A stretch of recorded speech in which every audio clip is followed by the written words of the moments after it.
Screen కనిపిస్తుందని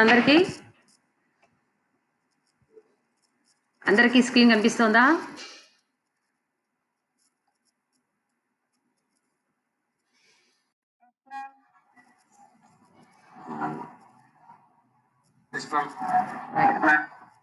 మనము తెలుగు సంధుల్లో నిన్న సంధి అంటే ఏంటి నిర్వచనం తెలుసుకున్నాము. తర్వాత అత్వసంధి, తర్వాత ఇత్వసంధి, ఉత్వసంధి, అదేవిధంగా విరుక్త టకార సంధి తీసుకున్నాం. తర్వాత ధృత ప్రకృతిక సంధి కూడా తెలుసుకున్నాం.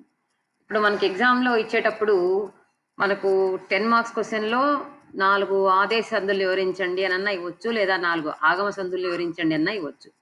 నేను మీకు ఈ అత్వసంధి, ఇత్వసంధి, ఉత్వసంధి ఇవి చెప్తున్నప్పుడు మనం అత్సంధులు ఏం చెప్పుకున్నా సరే దాంట్లో మనం ఏం చేస్తాము, సంధి 2 రకాలుగా చెప్పుకున్నాం. జరిగేది ఒకటి, జరగంది. విభాష చెప్పుకున్నాము, బహుళము అని చెప్పుకున్నాము. అలా చెప్పినప్పుడు ఏమవుతుంది, సంధి ఒకసారి జరుగుతుంది, జరగదు అని చెప్పుకున్నాం.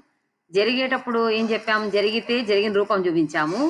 జరగనప్పుడు ఎడాగమం తెచ్చుకోవాలి, ఎడాగమం చేసుకోవాలి అని చెప్తాం. అసలు ఏంటి ఎడాగమము అంటే ఏంటి అన్నది ఈరోజు ఇది ఒక ఆగమ సంధి. మీకు ఒకవేళ ఆగమ సంధులు అడిగితే ఇది రాసేయచ్చు అనమాట. మీరు మామూలుగా ఏంటి, మనము ఏదన్నా ఒక సూత్రం గురించి చెప్తూ ఉన్నప్పుడు ఇప్పుడు హ్రస్వమైనటువంటి ఇక్కడ చెప్పుకున్నాం అత్తునకు సంధి బహుళముగా అనగు అని చెప్పి, బహుళము అంటే ఒకసారి సంధి జరిగిన రూపము, జరగని రూపము, నిత్యము, అన్యం అంటే ఇంకో రకంగా జరగడం, ఇలా అన్ని చెప్పుకున్నాం. ఇక్కడ ఒకవేళ సంధి జరగకపోతే ఏం చేస్తాం, ఇది మనకు అత్సంధి అంటే అచ్చుల సంబంధించిన సంధిలోనే ఉంటుందన్నమాట. సంధి జరగకపోతే ఏం చేస్తాం, ఇప్పుడు మేనా ప్లస్ అల్లుడు ఉంది, సంధి జరిగితే మేనల్లుడు అయింది. ఒకవేళ జరగని రూపం చూపించాలంటే ఇట్లే మేన అల్లుడు అని రాయడానికి వీల్లేదు, వ్యాకరణ రీత్యా అది దోషం అవుతుంది. అందుకు ఏం చేయాలంటే ఎడాగమం చేసుకుంటాం అన్నాం. ఎందుకు ఎడాగమం, ఎందుకు అంటే మనకు ఈ అచ్చు ఇలాగే నా పక్కన ఆనుకొని మనం అచ్చు పెట్టకూడదు కాబట్టి అప్పుడు ఎడాగమం చేసుకుంటే ఎడాగమం యా వచ్చి మేన ఎల్లుడు అవుతుంది. ఎడాగమం అంటే ఏంటి అన్నది ఇప్పుడు నేను మీకు చెప్తాను. ఇది ఒక ఆగమ సంధి. ఆగమ సంధులు అడిగినప్పుడు ఇది కూడా ఒక దాంట్లో చేర్చేయచ్చు అనమాట. సంధి లేని చోట స్వరంబు కంటే పరంబైన స్వరంబునకు ఎడాగమం బగు. ఇది సూత్రం.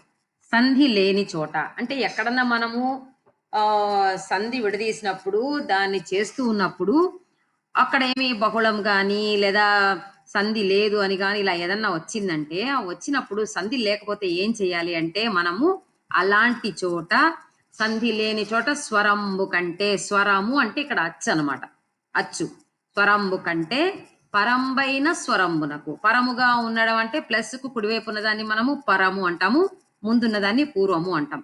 ఇక్కడ మనకు సంధి జరగని పక్షంలో పరంబైన స్వరంబునకు, ఏది పరంగా ఉన్న అక్షరం అనకూడదు దీన్ని, స్వరము అంటే అచ్చు. ఏ అచ్చు ఇక్కడైతే పరముగా ఉందో ఆ అచ్చుకు ఎట్ యా అన్నది ఆగమంగా రావాలి. ఇక్కడ సంధి లేదు కాబట్టి, జరగలేదు కాబట్టి ఏం చెప్పాడు, హరి ప్లస్ అతడు అన్నాడు. సంధి జరగలేదు, జరగనప్పుడు ఏం చేస్తాం, హరి అతడు అని అలాగే యథాతథంగా పెట్టకూడదు. అప్పుడు సంధి లేని చోట స్వరంబు కంటే పరంబైన స్వరంబునకు ఎడాగమంబగు అనేటువంటి సూత్రం ద్వారా ఇక్కడ మనము ఎట్ అన్నదాన్ని టకారం వచ్చి మనకి ఇక్కడ లుప్తం అనమాట, లోపిస్తుంది కాబట్టి ఓన్లీ యా మిగులుతుంది.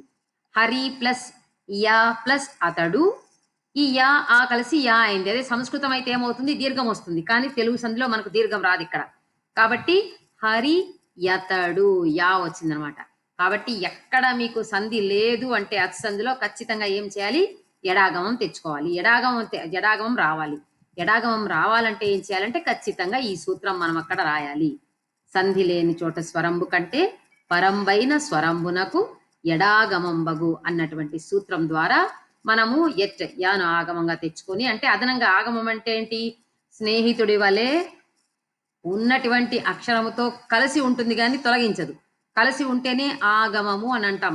ఇక్కడ కలిసిపోయింది, దేని తొలగించాల, అదనంగా వచ్చింది. ఇక్కడ ఈ రీని తొలగించలా, ఇక్కడ ఆను తొలగించలా, వీటి స్థానంలో యా వచ్చేసి హరి అతడు, ఆను కూడా కలుపుకుంది, అన్ని కలుపుకుంది, దేన్ని పక్కకు తోయలేదు. కాబట్టి ఇది ఆగమ సంధి. కాబట్టి ఎడాగమం ఇది అత్సంధిలో ఎక్కడెక్కడ సంధులు జరగవో అక్కడంతా దీన్ని మనం వాడతామన్నమాట. ఆ తర్వాత ద్విరుక్త టకార సంధి అయిపోయింది, ధృత ప్రకృతిక సంధి అయిపోయింది. ఇప్పుడు గసడదవాదేశ సంధి చెప్పుకుందాం. ఈ గసడదవాదేశ సంధి వచ్చేసి మనకు మొత్తం 3 సూత్రాలు మనం దీంట్లో చెప్పుకుంటాం. దీని అందుకే ప్రత్యేకమైన స్లైడ్స్ లో చూపిస్తున్నాను. కొంచెం బాగా వినండి, మీకు అర్థమవుతుంది. ఇప్పుడు గ, స, డ, ద, వ ఈ 5 అక్షరాలు గుర్తుపెట్టుకోండి. మామూలుగా నేను మీ క్లాస్‌లో బాగా బోర్డ్ మీద ఒక టేబుల్ వేసి చూపించాను. గుర్తే ఉండే ఉంటుంది మీకు. బాగా చూసి ఉంటే మీరు దాన్ని ఆ రోజు నోట్ చేసుకొని ఉంటే నోట్‌బుక్‌లో మీకు అర్థమై ఉంటుంది.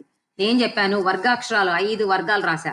కవర్గము, చెప్పండి. చవర్గము, టవర్గము, తవర్గం, పవర్గం. 5 వర్గాలు రాశాను గదా! 5 వర్గాలు రాసి ఏం చేశాను, మొదట ప్రథమ అక్షరాలన్నీ కూడా, అన్ని వర్గాలలో మొదటి అక్షరాలన్నిటికీ ఒక బాక్స్ గీశా. గీసి ఏం చెప్పాను, ఇవన్నీ కూడా పరుషములు అని చెప్పా. ఫస్ట్ మొదటి రో, మొదటి వరుస ఉంది గదా! ఆ మొదటి వరుసను ఏం చెప్పాను, పరుషములు. క, చ, ట, త, ప. ఈ 5 కూడా పరుషాక్షరాలు అని చెప్పాను. మామూలుగా తర్వాత మూడవ వర్గంలో ఉన్నటువంటి మూడవ అక్షరాలు 5 వర్గాల్లో ఉన్నటువంటి మూడో అక్షరాన్ని గ, జ, డ, ద, బ వాటిని సరళములు అని చెప్పాం. ఆ సరళములే నిన్న మనము ఈ ధృత ప్రకృతిక సంధి లేదంటే సరళాదేశ సంధిలో చెప్పుకున్నాం. ధృత ప్రకృతికం మీది పరుషములకు సరళములకు దీంట్లో చెప్పుకున్నాం. ఇక్కడ ఇక్కడ మాత్రం ఏమవుతుందంటే మామూలుగా అయితే ధృత ప్రకృతిక సంధి అయితే ఏం జరగాలి, పరుషములకు సరళములు రావాలి. అంటే కచట తపలకు బదులుగా గ, జడ, దబ అన్నవి రావాలి. ఎక్కడ, ధృత ప్రకృతిక సంధి అన్నా, ధృత సంధి అన్నా, సరళాదేశ సంధి అన్నా ఒకటే.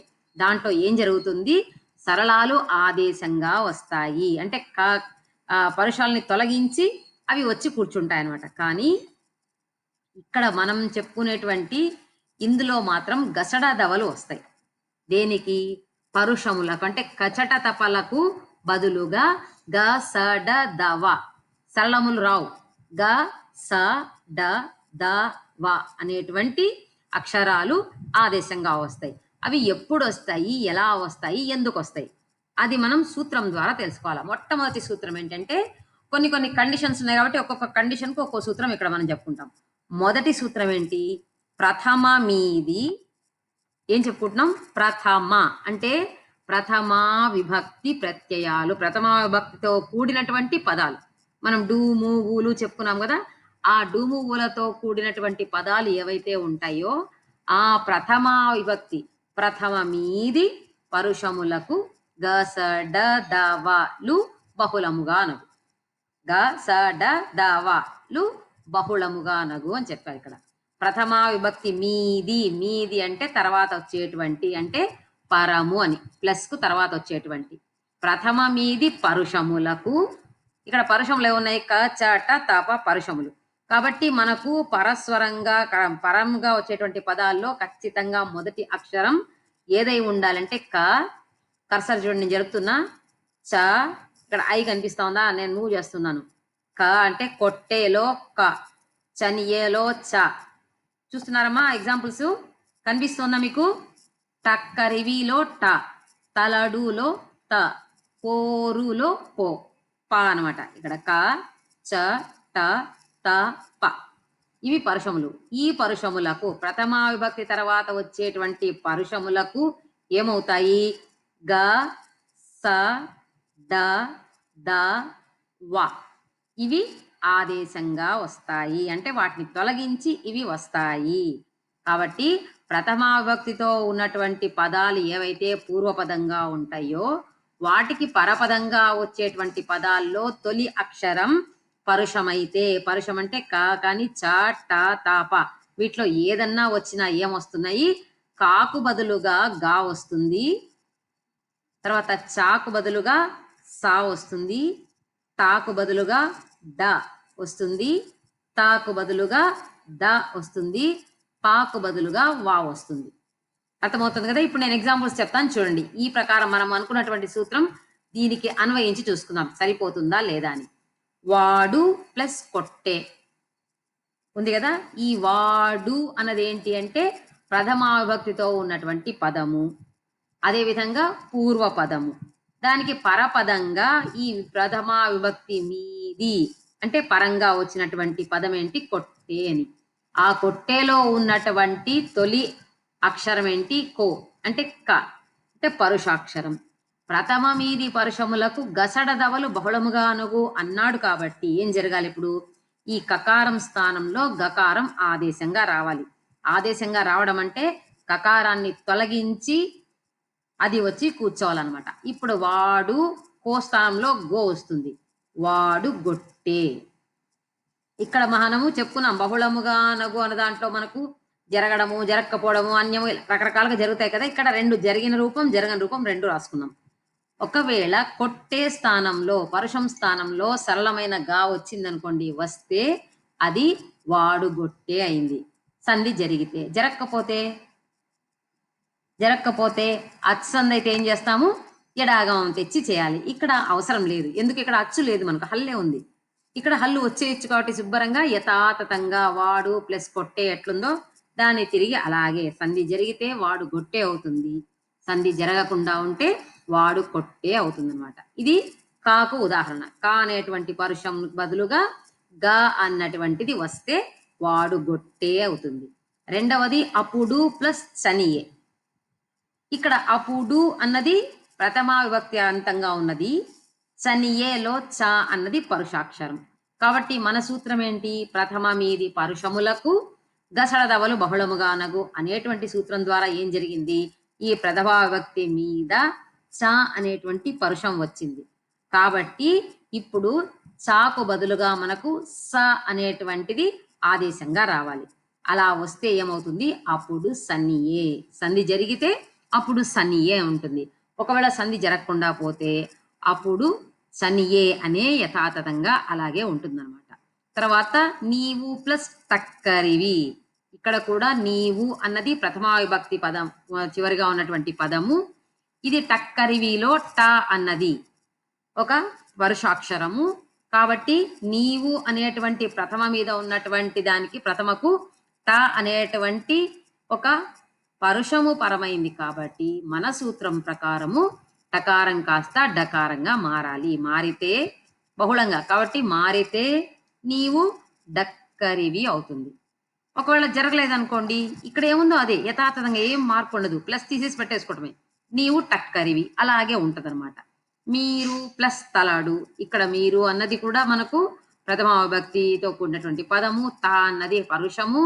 కాబట్టి ఆ పరుషము మన సూత్రం ప్రకారము దాని బదులుగా తాకు బదులుగా దా అన్నది ఆదేశంగా వస్తే మీరు దలడవుతుంది, లేకపోతే మీరు తలడు అవుతుంది. అలాగే వారు ప్లస్ పోరు. ఇక్కడ కూడా వారు అన్నది ప్రథమావిభక్తి యొక్క ప్రథమావిభక్తి అంతంగా కలిగినటువంటి పదము. దీని మీద పో అంటే పా అన్నటువంటి పరుషము ఉంది. దీనివల్ల ఏమైంది? మన సూత్రం ప్రకారము ప్రథమావిభక్తి మీద ఉన్నటువంటి పరుషములకు గసడదవలు బహుళంబుగా నగు అనేటువంటి సూత్రం వల్ల పోకు బదులుగా ఓగా మారిపోయింది. సంధి జరిగిన రూపం వారు ఓరు. ఒకవేళ జరగకుండా పోతే మనం ఇక్కడ ఏదైతే ముందు పెట్టుకున్నామో వారు ప్లస్ పోరు అని ఆ మధ్యలో ఉన్న ఆ ప్లస్ గుర్తును తీసేసి వారు పోరు అని యథాతథంగా పెట్టాలన్నమాట. ఇది 1వ సూత్రం. దీని తర్వాత మళ్ళీ 2వ సూత్రం ఉంది. ఇదే గసడదవాదే సంధికే మనకు ఉన్నటువంటి సూత్రం ఇది 2వది. మనం ఇంతకుముందు ఏం చెప్పుకున్నాం? ప్రథమ మీది పరుషములకు గసడదవలు బహుళంబుగా అనగు అనుకున్నాం. ప్రథమా విభక్తి తర్వాత వచ్చేటువంటి పరుషాక్షరాలకు గసడదవలు బహుళంగా వస్తాయి అనుకున్నాం. అయితే కొన్ని సందర్భాల్లో ఏం జరుగుతుందంటే అది ప్రథమా విభక్తి ప్రత్యయం అయినప్పటికీ గసడదవలు రావు. ఎందుకు రావు? ఇంతకుముందేమో వస్తుంది, మనం బహుళము వస్తే వస్తుంది లేకుంటలేదు అనుకున్నారు కదా. ఇప్పుడేమో రానే రావని ఖచ్చితంగా చెప్పేస్తున్నారు. ఎందుకు చెప్తున్నారు? దానికి ఇక్కడ ఒక కారణం చెప్తున్నాడు. ఒక నియమం ఏంటది అంటే తెనుగుల మీది సాంస్కృతిక పరుషములకు గసడదవలు రావు అన్నాడు. ఇంతకుముందు మనం చెప్పుకున్నది ఏంటి చూడండి. వాడు, కొట్టే, అప్పుడు, చనియే, టక్కరి ఇవన్నీ కూడా ఏంటి అంటే 2 కూడా పూర్వపదము పరపదము 2 కూడా అచ్చతెనుగు పదాలు.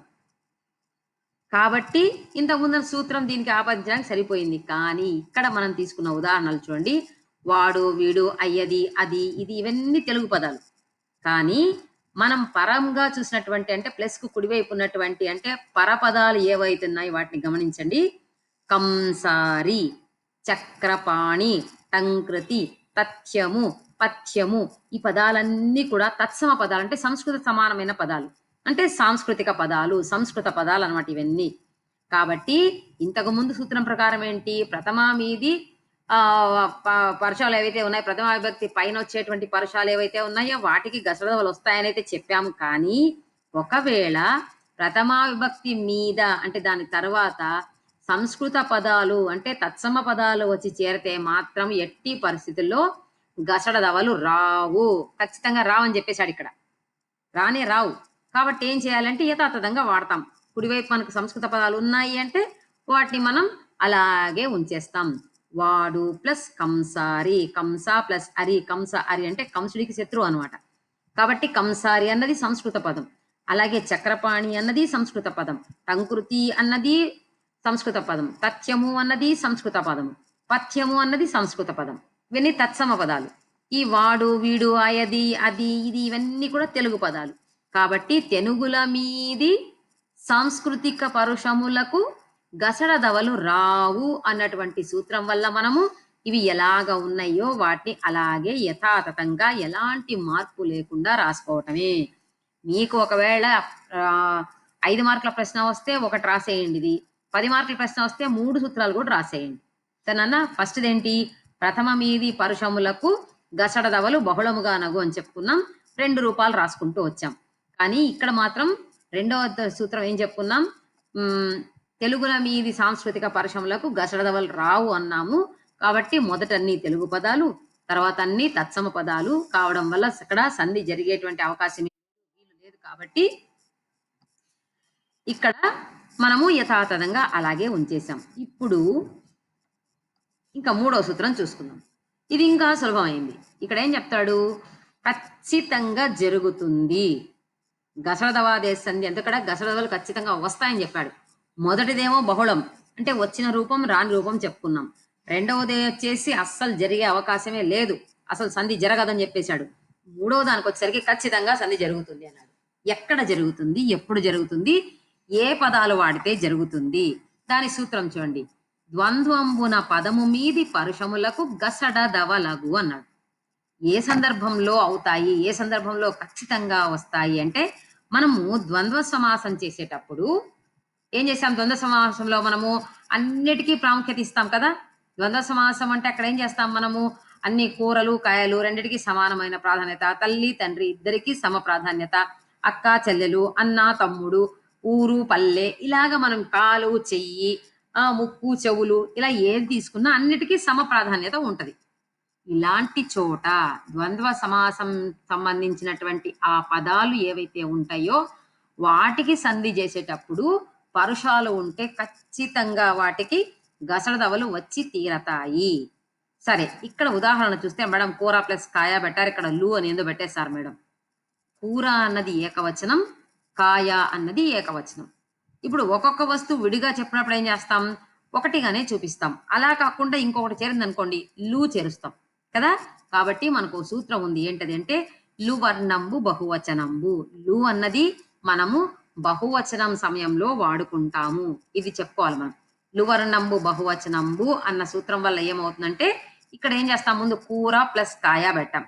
కూరగాయ ఎందుకు? ఈ ద్వంద్వ పదం కాబట్టి దీని మీద ఉన్నటువంటి కూర పక్కన వచ్చినటువంటి కాకు కా స్థానంలో గా ఆదేశంగా వచ్చి కూరగాయ అవుతుంది.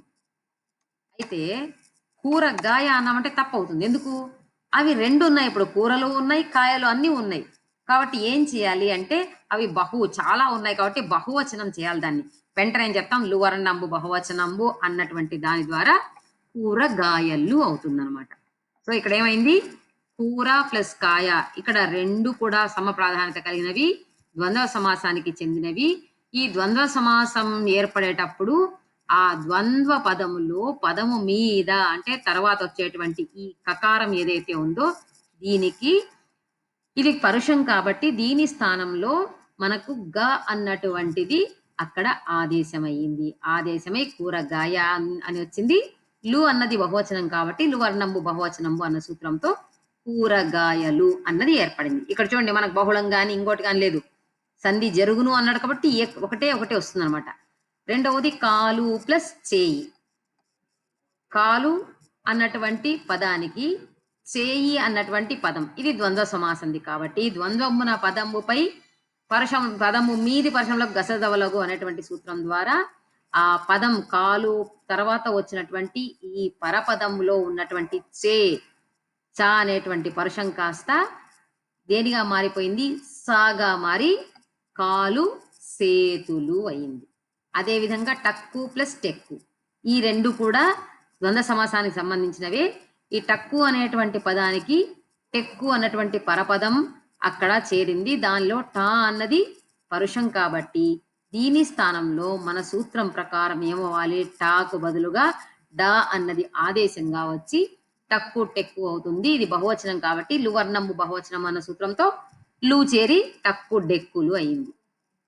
అలాగే తల్లి ప్లస్ తండ్రి ఇది కూడా ఇంత ముందులాగే తకారం స్థానంలో దా వచ్చింది.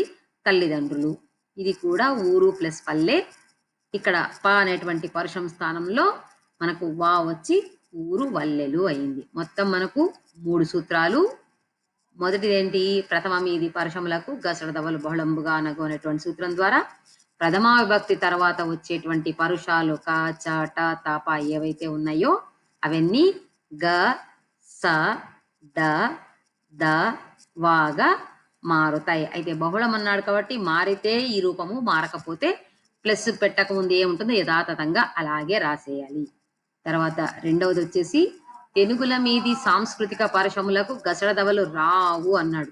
అంటే ప్రథమా విభక్తి తర్వాత వచ్చేటువంటి పదాలు ఈ పరుషాక్షరాలతో కూడినవి అయినప్పటికీ అవి తత్సమాలు కాబట్టి వాటికి సంధి జరగదనమాట. జరగదు కాబట్టి ఎలాగైతే ఉందో కలపక ముందు యథాతథంగా అలాగే ఉంటాయి. వాడు ప్లస్ కంసారి వాడు కంసారి, వీడు ప్లస్ చక్రపాణి వీడు చక్రపాణి, ఆయది టంకృతి ఆయది టంకృతి, అది ప్లస్ తథ్యము అది తథ్యము, ఇది ప్లస్ పథ్యము ఇది పథ్యము.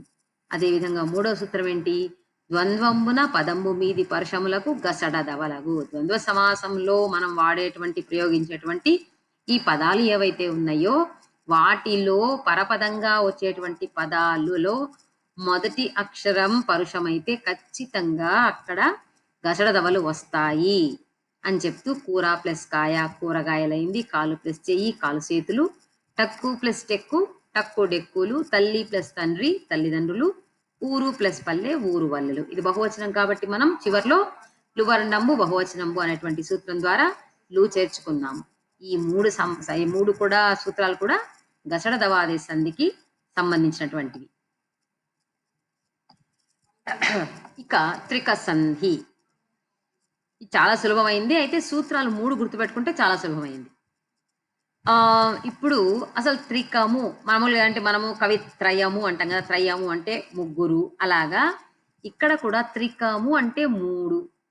ఆ 3 అచ్చుల్ని త్రికము అంటారు. ఏవా 3 అచ్చులు? దాంట్లో మొదటి సూత్రంలో చెప్తాడు ఆ ఈ ఏ అను సర్వనామంబులు త్రికంబనబడును.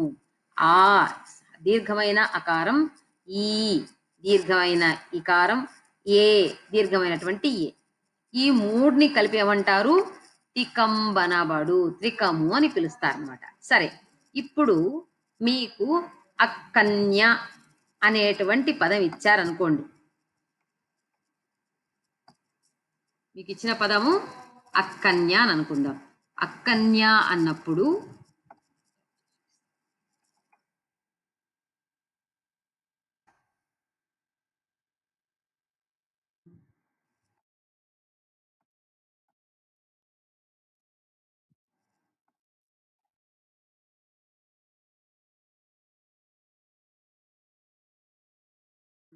ఇప్పుడు ఈ అక్కన్య అనేటువంటి పదం ఉంది. ఈ పదాన్ని మనము విడదీసేటప్పుడు అది ఏదైనా చూడండి, అక్కన్య, ఇక్కాలము, ఎయ్యది, ఇంకా ఏదొచ్చినా పట్టించుకోకండి. ఆ ఈ ఏ, ఆ ఈ ఏ 3 కనిపించాలి ఫస్ట్ లో మీకు. ఆ రెండవ దానికి ఖచ్చితంగా ద్విత్వం ఉండాలి. ఇక్కడ అక్కన్య అన్న పదం ఉందంటే ఎలా విడదీయాలి? ఒక గుడ్డి గుర్తు ఏంటంటే ఎప్పుడైనా సరే నాన్న మనకి ఇట్లాంటి పదం కనిపిస్తే ముందున్నటువంటి హ్రస్వం ఏదైతే ఉందో ఆ హ్రస్వాన్ని దీర్ఘం చేసుకోవాలి. ఇక్కడ అ ఉంది, హ్రస్వమైన అకారం. వెంటనే ఏం చేసాం? ఇక్కడ ఆ చేసుకుందాం. తర్వాత కన్య, ఆ ప్లస్ కన్య అసలైనటువంటి పదం ఏంటి? ఆ కన్య. ఇక్కడ ఆ కన్య అన్నదాన్ని మళ్ళీ తర్వాత ఏం చేయబోతున్నాం చూడండి. త్రికము మీది అసంయుక్త హల్లునకు ద్విత్వంబు బహుళంబుగా నగు అన్నాం. అసంయుక్త హల్లు. అసలు సంయుక్తం అంటే ఏంటి? నిన్న మనము ధృత ప్రకృతిక సంధి చెప్పినప్పుడు నేను సంయుక్తము, సంశ్లేషము అన్నటువంటి ఒక పదం వాడా కదా. మరి మీకు గుర్తుందో లేదో నాకు తెలియదు, కానీ సంయుక్తము, సంశ్లేషము అంటే ఏం చెప్పాను? ఒక అచ్చుకు ఒక అక్షరానికి, ఒక వర్ణానికి ఇంకో వర్ణం చేరితే దాన్ని సంయుక్తము, సంశ్లేషము అని అంటాం. సంయుక్తం అన్నా సంశ్లేషం అన్నా ఒకటే. ఇప్పుడు ఇప్పుడు న్యా కనిపిస్తుంది కదా, నాకు యావత్తు చేరింది. దీన్ని ఈ న్యా అన్నది సంయుక్తమైనటువంటిది. ఇక్కడ ఏమంటాడు? త్రికంబు మీది అసంయుక్త హల్లునకు ద్విత్వంబు బహుళంబుగా నగు.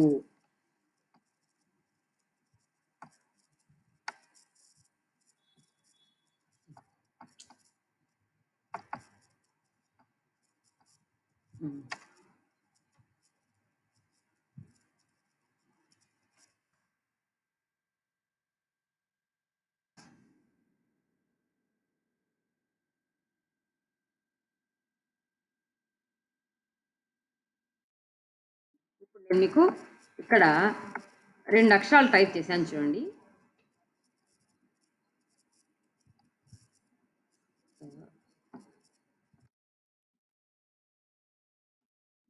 డిఫరెన్స్ తెలియడం కోసం 2 డిఫరెంట్ కలర్స్లో పెట్టా. చూడండి, కనిపిస్తున్నాయా? ఒకటేమో కాకు కావత్తిచ్చాను, ఇంకోటేమో కాకు తావత్తిచ్చా. ఈ 2 గుర్తుపెట్టుకోండి. మీకు చాలా సూత్రాల్లో ఇది పదే పదే వస్తూనే ఉంది. ఇది ఇక్కడ కాకు కావత్తు ఇస్తే దాన్ని మనము ద్విత్వము అంటాం. అంటే ద్విరుక్తము, నిన్న చెప్పుకున్నాం, ద్విరుక్త టకార సంధిలో కూడా చెప్పుకున్నాం టాకు టావత్తు వచ్చిందని. ద్విరుక్తము, ద్విత్వము అన్న ఒకటే, సంశ్లేషము, సంయుక్తము అన్న ఒకటే. ఈ ద్విత్వము అంటే ఏంటి? కాకు కావత్తు, గాకు కావత్తు అంటే ఏ హల్లుకు ఆ హల్లు కలిపామంటే దాన్ని ద్విత్వము లేదా ద్విరుక్తం అంటాం. సంయుక్తము, సంశ్లేషం అంటే ఏంటంటే ఒక హల్లును వేరే హల్లుతో కలిపితే సంయుక్తము లేదా సంశ్లేషము అంటాం. ఇక్కడ ఏమంటున్నాడు? త్రికము మీది. ఇక్కడ త్రికం, ఈ సూత్రంలో త్రికం ఏంటి? ఈ ఏలు త్రికంలో అనుకున్నాం కాబట్టి మనకు ప్రస్తుతం మనం చర్చించేటువంటి పదం ఏదైతే ఉందో ఆ పదంలో మనకు వచ్చినటువంటి త్రికము ఏంటి అంటే అన్నది. ఆ అన్నదానికి తర్వాత ఏమొచ్చింది? కన్య అన్నది పెట్టుకున్నాం. కన్యాలో కా అన్నది సంయుక్తమా లేకపోతే ద్విత్వమా చెప్పండి. ఈ కా అన్నటువంటి అక్షరము సంయుక్తమా ద్విత్వమా? ఓన్లీ కా గురించి చెప్తున్నా నేను. కా మాత్రమే, నన్ను ఇంకేమి చెప్పట్లేదు. ఈ ప్లస్ కన్య అని పెట్టున్నాం కదా, ఆ కన్యాలో క అన్నది సంయుక్తమా ద్విత్వమా? మీకు ఆల్రెడీ ఇక్కడ నేను సంయుక్తం అంటే ఏమో చెప్పున్నాను, ద్విత్వం అంటే ఏమో చెప్పున్నా. ఇక్కడ కేవలం క మాత్రమే ఉంది, ఒంటరిగా ఉన్నటువంటి క. దానికి దాని ఇది అచ్చు దాని అదే కాకు కావత్తు చేరలేదు, కాకు వేరే హల్లు కూడా చేరలేదు. అంటే అదే హల్లు చేరలేదు, వేరే హల్లు కూడా చేరలేదు, అది కేవలం కాగా ఉంది. ఇది సంయుక్తం అంటామా, దీన్ని ద్విత్వం అంటామా? సమాధానం కావాలి. మౌనంగా ఉంటే మీకు అర్థం అవ్వట్లేదు అని నాకు అనిపిస్తుంది. లేదు, చాలా బాగా అర్థమైందని నేను అనుకోవాలి. ఇక్కడేంటి? కాకు కావత్తు లేదు, కాకు వేరే వత్తు లేదు, కాబట్టి దీన్ని మనము అసంయుక్తం అన్నాడు. రెండో సూత్రం చూడండి, అసంయుక్త హల్లు అన్నాడు. అంటే ఏమి కాదు, అది అసంయుక్తము కాదు, తర్వాత ద్విత్వము కాదు, కాబట్టి అసంయుక్తం అన్నాడు. త్రికంబు అన్నది త్రికం కాబట్టి దాని మీది తర్వాత వచ్చినటువంటి అసంయుక్త హల్లు, ఏది లేనటువంటి ఆ సంయుక్తం కానటువంటి హల్లు ఏదైతే ఉందో దానికి ఏమవుతుందంట? ద్విత్వం వస్తుంది అన్నాడు. ద్విత్వం వస్తే ఏమవుతుంది? కాకు మళ్ళీ కావత్తు చేరిపోయింది చూడండి. ఇక్కడ ద్విత్వము, కాకు కావత్తు వచ్చింది. ఈ న్యా అన్నది ముందు నుంచే ఉన్నదే కాబట్టి దాంట్లో ఏం మార్పు లేదు, మనం ఏం దాన్ని మార్చడానికి కూడా వీల్లేదు. కానీ ఈ కకారాన్ని మాత్రం మార్చాం. ఎందుకు? టికము మీది అసంయుక్త హల్లునకు ద్విత్వంబు బహుళంబుగా నగు అన్నటువంటి సూత్రం ద్వారా ఏమైంది? ఈ త్రికము తర్వాత వచ్చినటువంటి ఈ క అనేటువంటి హల్లుకు దాని అదే అచ్చు, దాని యొక్క గుణితమే చేరి కాకు కావత్తే వచ్చి దాని వత్తే చేరి అకన్య అయింది, ఆ కన్య అయింది. అయితే ఇక్కడ ఆ దీర్ఘం అలాగే ఉంది కాబట్టి మళ్ళీ ఏం చెప్తున్నాడు? ద్విరుక్తంబగు హల్లు పరంబగునప్పుడు. ద్విరు ఉక్తం అంటే 2 సార్లు పలకబడినది, కాకు కావత్తు 2 సార్లు, ద్విత్వమన్నా ద్విరుక్తమన్నా ఒకటే. ఆ విరుక్తంబు అగో హల్లు పరంబగునప్పుడు అంటే పరంగా ఉన్నప్పుడు దానికి ముందున్నటువంటి ఏదైతే ఉంటుందో ఆశ్చికంబైన దీర్ఘంబునకు. ఆశ్చికము అంటే అచ్చమైనటువంటి అచ్చు రూపంలో ఉన్నటువంటి అని అర్థం. విరుక్తంబగు హల్లు పరంబగునప్పుడు ఆచ్చికంబైన అంటే అచ్చుగా ఉన్నటువంటి దీర్ఘమైన అచ్చు ఏదైతే ఉందో దాన్ని అది కాస్త హ్రస్వం అయిపోతుంది. ఇప్పుడు ఆ అన్నది ఏమైంది ఈ సూత్రం ద్వారా అ అంతే. ఆ అయిపోయి ఏమైపోయింది ఇక్కడ ఇది అకన్య అయిపోయింది.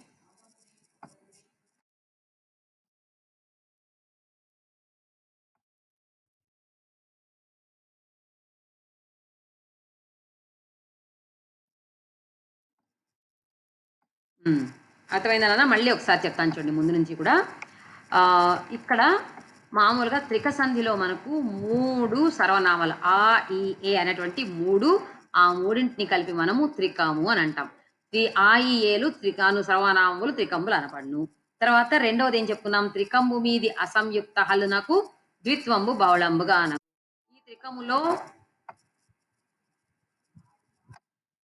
ఈ త్రికములో మనకేమవుతుంది? అసంయుక్తమైనటువంటి క అనేటువంటి ఇక్కడ ఈ అసంయుక్తంగా ఉన్న ఈ క అనేటువంటి హల్లుకు ద్విత్వం వచ్చింది. ద్విత్వం వచ్చి ఆ ప్లస్ కాకు కావత్ వచ్చింది, న్య ఆ ప్లస్ కన్య అయింది. ఇప్పుడు ఈ క అన్నది ద్విత్వము లేదా ద్విరుక్తమైనటువంటి హల్లు. కాబట్టి ద్విత్వంబగు హల్లు పరంబగునప్పుడు ఆచ్చికంబైన దీర్ఘంబునకు హ్రస్వంబగు అన్నటువంటి సూత్రం ద్వారా ఇక్కడ ఇది హ్రస్వంగా మారిపోయి ఆ ప్లస్ కన్య అకన్య అయింది. కాబట్టి ఈ విధంగా ఈ 3 సూత్రాల ద్వారా మనకు ఈ రూపం మనం సాధించవచ్చు. అలాగే ఇక్కాలం చూడండి. ఇక్కాలంలో ఈ అన్నది మనకు చాలా అదే హ్రస్వదీకారం ఉంది. దీన్ని ఏం చేయాలి మనము? ఆ, ఈ, ఏలు అను సర్వనామములు త్రికమ్మలు అనబడు అనేటువంటి సూత్రం ద్వారా ఈ ప్లస్ కాలము అని రాసుకోవాలి. చూడండి, ఈ ప్లస్ కాలము. ఆ తర్వాత ఏమైంది? రెండవది త్రికము మీది అసంయుక్త హల్లునకు ద్విత్వము బహుళంబుగా నగు అన్నటువంటి సూత్రం ద్వారా ఇక్కడ కాలములో కాకు ద్విత్వం కాకు కావత్ వచ్చి చేరింది. ఈ యథాతథంగా ఉంది, ఈ లము అన్నది యథాతథంగా ఉంది. ఈ ప్లస్ కాలము అయింది. ఆ తర్వాత మూడోది ఏం చెప్పాం? విరుక్తంబగు హల్లు పరంబగునప్పుడు విరుక్తమైన హల్లు ఏది? కాకు ఆవత్తి అది పరంగా ఉన్నప్పుడు దానికి ముందు ఉన్నటువంటిది ఈ అన్నది ఆశ్చికమైన దీర్ఘము. ఈ అనేటువంటి అచ్చు దీర్ఘమైన అచ్చు కాబట్టి దీనికి హ్రస్వంబగు అది కాస్త హ్రస్వం అయిపోయి ఈ అన్నది అయిపోతుంది. ఇక్కాలము ఇకము మీది అసంయుక్త హల్లునకు ద్విత్వంబు బహుళంబుగా నగు అన్న సూత్రం ద్వారా కాకు కావత్తు చేరింది. విరుక్తంబగు హల్లు పరంబగునప్పుడు ఆచ్చికంబైన దీర్ఘంబునకు హ్రస్వంబగు అన్న సూత్రం ద్వారా ఈ దీర్ఘమైన ఇకారం వచ్చి హ్రస్వమైపోయి ఇక్కాలము అని ఏర్పడింది అనమాట. సరే, బాగా గుర్తుపెట్టుకోండి. ఇప్పటిదాకా మీకు వచ్చినటువంటి చాలా సూత్రాల్లో విరుక్తము, ద్విత్వము, సంశ్లేషము, సంయుక్తము, అసంయుక్తము ఈ పదాలే రిపీట్ అవుతూ ఉన్నాయి. అసంయుక్తం అంటే ఏం లేదు, క, గ, న, చ, జ ఏమి లేకుండా కేవలం ఒకే అక్షరంగా ఉంటాయి కదా, వాటిని అసంయుక్త హల్లు అంటారు. ద్విత్వము అంటే ఏంటి? ఏ హల్లుకు అదే హల్లు యొక్క వత్తు చేరితే దాన్ని ద్విత్వము లేదా ద్విరుక్తము అంటాం. కాకు కావత్తు, గాకు గావత్తు, చాకు చావత్తు, జాకు జావత్తు, టాకు టావత్తు, డాకు డావత్తు ఇలా ఏ హల్లుకు, నేను చెప్పేది హల్లు, అది గుర్తుపెట్టుకోండి, అచ్చులకు జోలికి పోదు మీరు.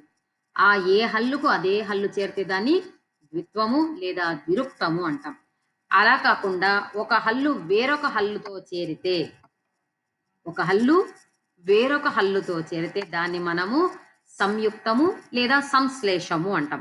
ఇక్కడ మనకు 3 చూడండి, తీకి రావత్తు, ఇక్కడ చూడండి రాకు వావత్తు, సర్వాలో ర్వా రాకు వావత్తు కదా, సంయుక్త కాలో కాకు తావత్తు, ద్విలో దీకు వావత్తు, త్వాలో తాకు వావత్తు. మీరే చూడండి అన్ని చోట్ల. ఇక్కడ విరుక్తంబు కాకు తావత్తు, ఇక్కడ లూకు లావత్తు వచ్చింది. అది సంయుక్తమా ద్విత్వమా? లూకు లావత్తు వచ్చింది. సంయుక్తమా ద్విత్వమా చెప్పండి? ద్విత్వం అవుతుంది. ద్విత్వం లేదా ద్విరుక్తం. మళ్ళీ ఇక్కడ చూడండి, ఆచ్చికము, ఇక్కడ కూడా చీకి చావత్ వచ్చింది. సంయుక్తమా ద్విత్వమా? చీకి చావత్ వస్తే విరుక్తము. అలాగే దీర్ఘము, రాకు వస్తే రాకు ఘావత్ వచ్చింది. ఒక్కరిది వాయిస్ వినిపిస్తా ఉంది నాకు. రా అన్నటువంటి హల్లుకు గా అన్నటువంటి హల్లు చేరింది. చేరితే అది ద్విత్వమా సంయుక్తమా?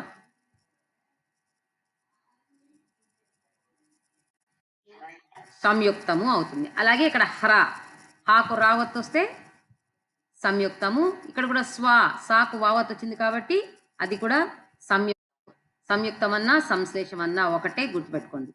ఇక్కడ మళ్ళీ కాకు కావత్ వచ్చింది, అది ద్విత్వము. నాకు యావత్ వచ్చింది, అది సంయుక్తము లేదా సంశ్లేషము. ఈ పదాలు గుర్తుపెట్టుకున్నారంటే చాలు. ఓకే నాన్న, ఈరోజు క్లాస్ ఎండ్ చేద్దాం. మళ్ళీ నెక్స్ట్ క్లాస్ ఉంది నాకు. ఒక్క నిమిషం ఉండండి, లైన్లోనే ఉండండి. నేను ఇది ఎండ్ చేసి మళ్ళీ మీతో మాట్లాడతాను. రైట్.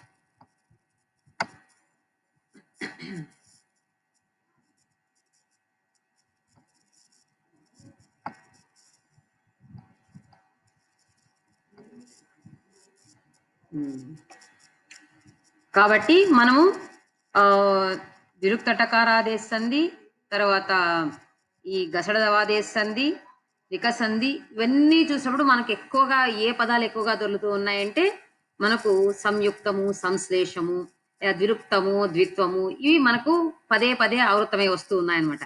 కాబట్టి అవి బాగా గుర్తుపెట్టుకోండి. ఏ హల్లును అదే హల్లు చేరితే దాన్ని మనము ద్విత్వము లేదా ద్విరుక్తము అంటాం.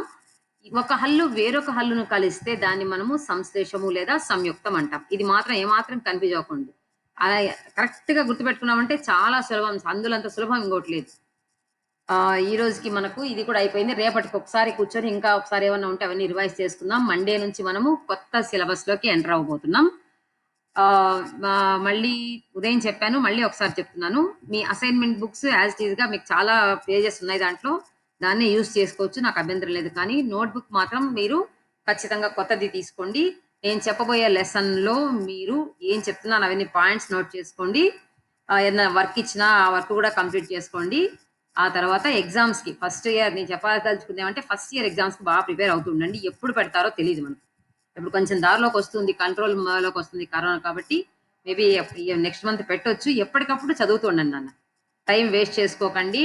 మళ్ళీ ఈ సంవత్సరం దాటిపోయిందంటే మామూలుగా ఇంత ముందు అంటే మనకు యాన్యువల్ సిస్టమ్ ఉండింది కాబట్టి ఓకే ఇప్పుడు అయిపోయిందా, నెక్స్ట్ సెప్టెంబర్ లో ఎగ్జామ్ పెడతాలే రాసుకుంటాం అనుకోవచ్చు. ఒకవేళ ఇంప్రూవ్మెంట్ రాసుకోవాలనుకున్నా లేదా ఎవరన్నా తప్పినా కూడా. ఇప్పుడు అట్లా అవకాశం లేదు. మళ్ళీ ఏం చేయాలి, నెక్స్ట్ అంటే ఇప్పుడు కొత్తగా జాయిన్ అయ్యబోయే ఫస్ట్ ఇయర్స్ ఫస్ట్ సెమిస్టర్ రాసేంత వరకు మళ్ళీ మీకు ఫస్ట్ సెమిస్టర్ రాయడానికి ఛాన్స్ రాదు. అప్పుడు మీరు మళ్ళీ first year first sem second sem రెండు రాసుకోవాల్సి వస్తుంది. కాబట్టి అంత బర్డన్ మనకు అవసరం లేదు. మనకు సిలబస్ ఏం అంత కొట్టుకుపోయేంత ఏం లేదు. ఉన్న సిలబస్ ని బాగా చదువుకున్నామంటే చక్కగా మీకు మంచి అందరికీ ఫస్ట్ క్లాసే వస్తుంది. సిన్సియర్ గా చదివితే ఫస్ట్ క్లాస్ రాని వాళ్ళు ఇక్కడ ఎవరు లేరు, అందరికీ ఫస్ట్ క్లాస్ వస్తుంది. సో మీరు ఫస్ట్ క్లాస్ దగ్గర ఆగిపోకుండా డిస్టింక్షన్ గురించి ఆలోచిస్తూ బాగా చదవండి నాన్న. ఓకేనా? నేను ఇప్పుడు ఒక్క నిమిషం లైన్ లో ఉండండి.